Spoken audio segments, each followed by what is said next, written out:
جس دھج سے کوئی مقتل میں گیا وہ شان سلامت رہتی ہے۔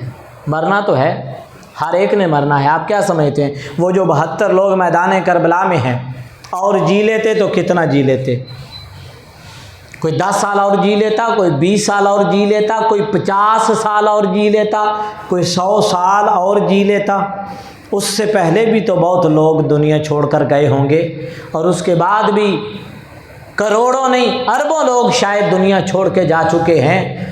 ہم میں سے کسی کو شاید کسی کا نام بھی معلوم نہیں، لیکن جن لوگوں نے مقصد کی خاطر اپنی جان کا نذرانہ پیش کیا، جس دھج سے کوئی مقتل میں گیا وہ شان سلامت رہتی ہے۔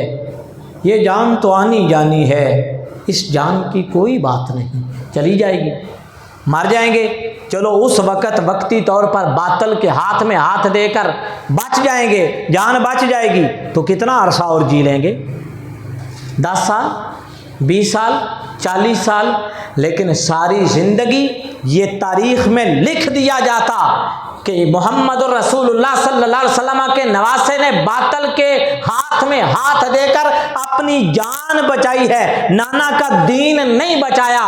انہوں نے ہاتھ میں نہ دے کر دنیا کو بتایا کہ شاہ است حسین، بادشاہ است حسین، دین است حسین، دین پناہ است حسین، سرداد نہ داد دست در دست یزید، حقا کے بنا الہ الہ است حسین۔ حضرت امام علی مقام امام حسین رضی اللہ تعالیٰ عنہ، ان سے کہا گیا ہاتھ دو، انہوں نے کہا حسین کا سر آ سکتا ہے، حسین کا ہاتھ باطل کے ہاتھ میں نہیں آئے گا۔ اگر آج میں نے دے دیا تو میرے جیسا تیرے جیسے کی بیعت کر لے گا تو ساری دنیا کے لیے یہ اصول بن جائے گا، ہم کس بات کی مولی ہیں؟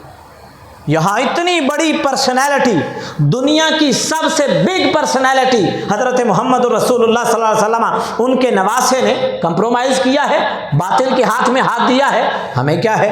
جب اتنے بڑے لوگ کمپرومائز کر سکتے ہیں تو ہم نہیں کر سکتے۔ انہوں نے اپنی جان کا نذرانہ پیش کر کے دنیا کو یہ سبق دیا ہے، اور لاج رکھی ہے اس بات کی کہ جان جاتی ہے تو چلی جائے، محمد رسول اللہ صلی اللہ علیہ وسلم کے دین پر آنچ نہیں آنی چاہیے۔